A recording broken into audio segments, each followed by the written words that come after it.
Nakikita nyo mga kayami, unti-unti na siyang lumalapot. Ayan. Sarap nito. Yung iba kasi maraming nilalagay, merong mga langka, merong buko. Sa akin hindi na ako naglagay ng buko sa kalangka kasi wala naman eh.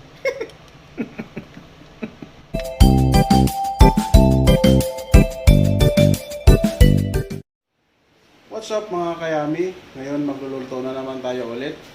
Ang lulutuin natin ay ginataang bilo-bilo. Ngayon ipapakita ko sa inyo mga kayami yung ingredients natin, yung sangkap para sa lulutuin natin ginataang bilo-bilo mga kayami. Ito ipakita ko sa inyo. Ayan guys, ito ipapakita ko sa inyo. Meron na tayong bilo-bilo. Ito siyempre ito yung ingredients natin. Lutino rice itong ginawa natin. Ayan, dalawa. Ito yung ayan. Inano natin, ginawa na natin bilo-bilo. Siyempre, meron tayong pangsahog diyan. Ito, meron tayong sweet potato, saka kamuting kahoy, saka ubi. Ayan. Saka meron tayong sago. Ayan, mayroong sagong malaki, mayroong maliit. Siyempre, meron tayong coconut milk, yung gata na tinatawag. Saka meron tayong lutino rice na mamaya ito yung nagpapalapot. Ayan. Ito yung bali yung sabaw niya. Ito yung pangpaglapot natin. Saka siyempre dito tayo magluluto. Ayun mga kayami, dito tayo magluluto. Ito yung pangalawang gata. Ayan, ito na yung pinakasabaw natin. Ito yung unang gata. Ngayon, mag-uumpisa na tayo sa pagluluto mga kayami. Samahan niyo ako. Tara. Ayan guys, sinalangan natin yung yung pangalawang gata, yung sabaw ng ginataang bilo-bilo natin. Ngayon bubuksan na natin tong kalan. Yan. Ngayon guys, mga kayami, papakuluan natin to. Pag kumulo na, ilalagay natin yung mga ingredients natin. Ayan, lagyan muna natin ng takip para mabilis kumulo. Ayan. Pag kumulo mamaya, mag-uumpisa na tayo sa lagay ng mga ingredients natin mga kayami. Ayan guys, check natin ulit yung sabaw ng bilo-bilo natin. Parang mukhang kumukulo na. Ayan, kumukulo na siya. Ayan. Ngayon, ilalagay natin tong ubi. Ito yung ubi natin. Kailangan palambutin natin to kasi medyo matagal siyang lumambot. Yan, ilagay na natin dito. Ibuhos lang natin. Yan. Tapos haluin lang siya. Yan. Ang pagluluto ng ginataang bilo-bilo, madali lang naman siya. Lagay ka lang ng lagay, tapos titingnan mo pag luto na. Ayan. Simple lang sa pagluluto ng bilo-bilo. Ang tawag dito sa amin sa bilo-bilo, langkuga o kaya wit-wit. Sa Tagalog kasi ginataang bilo-bilo ang tawag dito sa Tagalog. Pero dito sa amin sa probinsya, sa Roas City, langkuga o kaya wit-wit. Ayan mga kayami, masarap to. Talagang ito yung paborito kong kakanin. Masarap to, lalo na pag malamig yung panahon. Naku, masarap talaga to. Ayan, lagyan muna natin ng takip mga kayami. Ayan. Mamaya ang ilalagay natin yung kamote sa kasaba. Ayan. Antayin natin siyang lumambot. Ayan guys, titingnan natin kasi kumukulo na siya. Buksan natin ulit. Ayan. Ayan, lakas ng aso. Ayan, nakikita nyo guys, nagkukulay violet na siya dahil sa ubi natin. Ayan, malambot na siya. Ayan. Ngayon, ang sunod na ilagay natin yung kasaba. Yan, kasaba. Sabay-sabay na, pati yung ano natin, yung kamote sa kasaba, sabay na natin. Ayan, ibuhos na natin. Ayan. Masarap to guys, lalo na pag yung umuulan-ulan siya, malamig yung panahon. Masarap to. Ayan.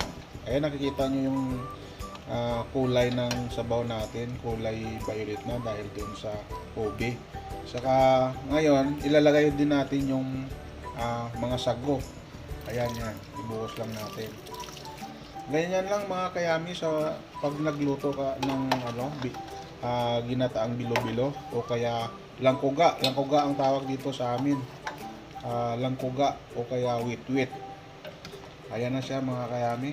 Yan. Antayin na natin na lumambot yung kamuti natin saka yung kasaba. Saka ngayon ilagay na natin yung yung gata natin, yung unang gata. Yan. Ibuhos na natin. Yan. Yan yung nagpapasarap. Yung gata. Yan. Saka haluin natin. Haluin. Yan. Ngayon ang isusunod nating ilagay yung ito ang Alaska, yan, para malinamnam siya. Ayan, ibuhos na natin. Yan, ganyan. Yan lang ang mga, siguro yung mga taga Iloilo, mga Ilonggo o kaya mga taga Capiz, alam to, alam nila magluto nito. Sa bagay, kahit saan naman nagluluto nito, kahit sa Luzon, mga Tagalog nagluluto din nito. Masarap talaga kasi ito eh. Kaya nakikita nyo mga kayami yan. Ayan. Ngayon, antayin natin na lumambot yung mga sangkap natin. Ayan, lagyan muna natin ng takip para maluto na yung mga nilagay nating sangkap. Lagyan muna natin ng takip. Ayan, mamaya i-check natin kung luto na. Saka maglalagay tayo ng sugar. Ayan. Ayan guys, titingnan natin ulit, i-check natin. Ayan. Kung luto na yung mga nilagay nating ingredients kanina. Ayan. Kumukulo na. Kita nyo naman guys, oh. Ayan, haluin natin. Ayan, malambot na yung malambot na yung kasaba sa kamote. Ngayon guys, ang ilalagay natin, maglalagay tayo ng brown sugar. Ayan. Ayan, para umano na yung lasa niya. Tumamis. Ayan, okay na siguro. Konti na lang.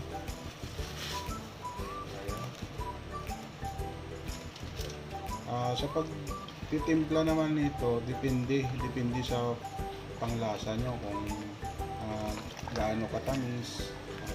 Kanya-kanya namang panglasa, depende sa inyo. Ayan na siya, oh. Kita nyo. Ayan, sarap talaga nito. Matagal na rin akong hindi nakakain na ito, kaya nagluto talaga ako. Ayan, malapit na to guys maluto. Ayan. Tapos sa sunod, ang ilalagay natin maya konti, yung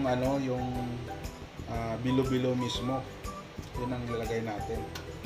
Ito. Ayan. Pag nilagay natin ito, pag lumitaw na siya, ibig sabihin luto na. Itong bilog-bilo na to. Pag lumitaw na siya, ibig sabihin luto na. Ayan, maya konti ilagay natin. Titikman natin kung okay na yung tamis.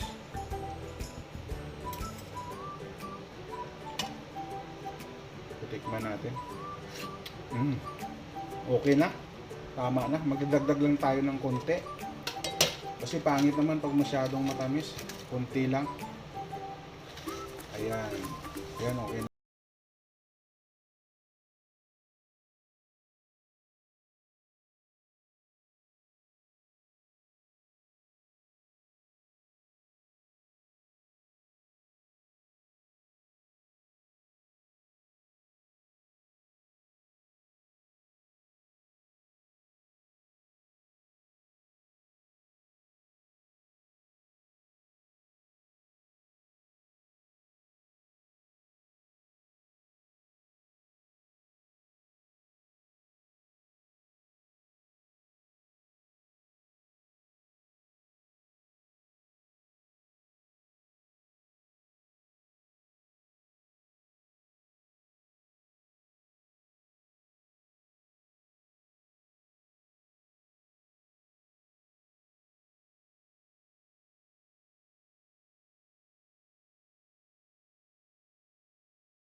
Ngayon, halo-haloin muna natin ng konti lang. Ayan siya, nakikita nyo mga kayami. Ayan o. Ayan. Ayan. Okay na yung lasa niya eh. Tinikman ko. Nagdagdag lang tayo ng konting brown sugar. Ayan.